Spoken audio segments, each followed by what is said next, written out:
Friend, સ્વાગત છે તમારું મારી ચેનલમાં। તો આજની રેસીપી છે બાળકોની ફેવરિટ અને મોટાઓની પણ ફેવરિટ, એટલે કે હું પિઝાની વાત કરું છું। તો આજે થોડા હેલ્ધી સ્ટાઇલમાં પિઝા બનાવશું। તો ચાલો આપણે સ્ટાર્ટ કરીએ રવા પિઝા।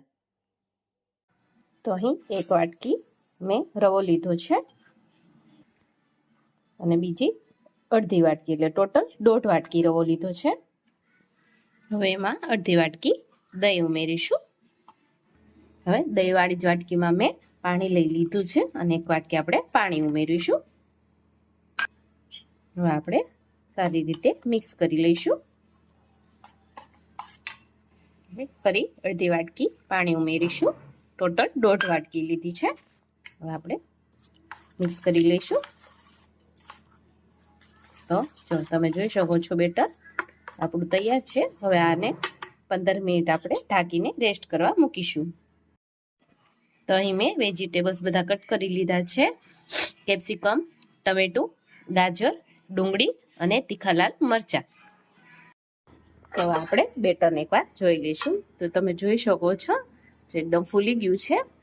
આપણે એકવાર ચેક કરી લઈએ। જો એકદમ જાડું થઈ ગયું છે, તો આને આપણે થોડું પાતળું કરીશું, એટલે આમાં થોડું પાણી એડ કરીશું। આપણે બેટરને હલાવી લઈએ।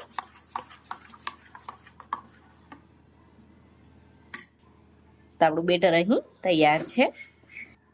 હવે એમાં થોડું મરી પાવડર એડ કરીશું, મીઠું એડ કરીશું। આપણે મીઠું અને મરી મિક્સ કરી દઈએ। આમાં આપણે કોઈ ઈનો કે સોડા ખાર કે એવું કશું આપણે એડ નથી કરતા। તો આપણું મિક્સ થઈ ગયું છે, બધું બેટર તૈયાર છે।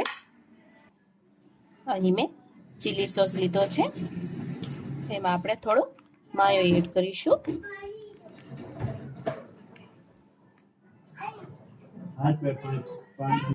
હવે આમાં તંદૂરી માયોનીઝ આવે છે, એ આપણે એડ કરીશું। આ થોડોક સ્પાઇસી આવે છે।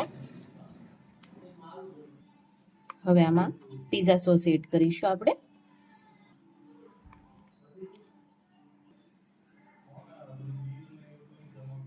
આપણે બધા સોસ મિક્સ કરી દઈએ। હવે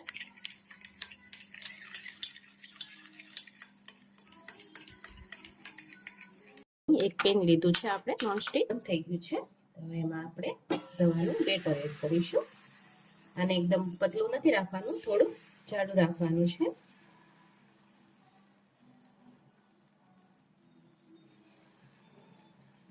પાથરી દઈશું। હવે એને આપણે ચડવા દઈશું। હવે આપણે ઉલટાવી લઈશું।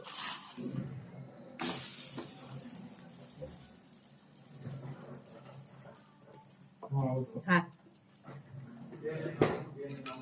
હવે એમાં આપણે સોસ લગાવી દઈશું।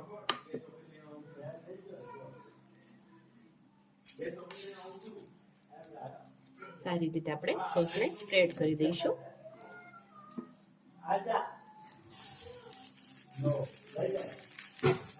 હવે એમાં આપણે થોડું મોઝેરેલા ચીઝ નાખીશું ઉપરથી।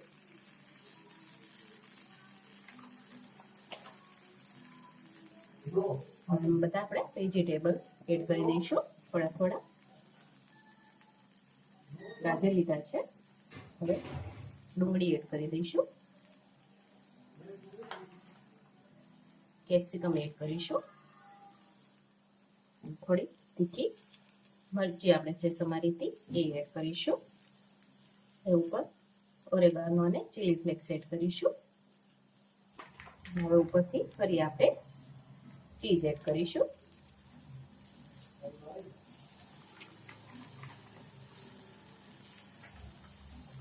હવે એને આપણે ઢાંકી દઈશું।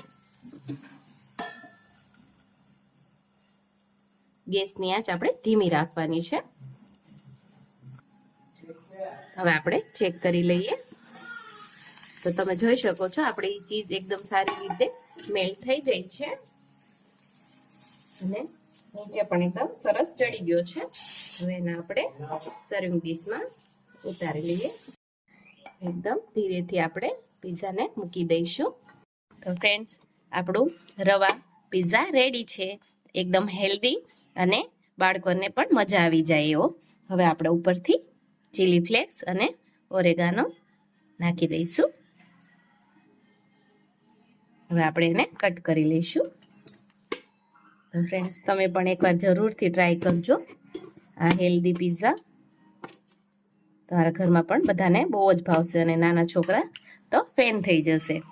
તો આપણું રવા પિઝા રેડી છે. તો ચાલો આવી જાઓ ખાવા. તો ફ્રેન્ડ્સ, તમને આ રવા પિઝાની રેસીપી કેવી લાગી એ મને કમેન્ટ કરીને જરૂરથી જણાવજો.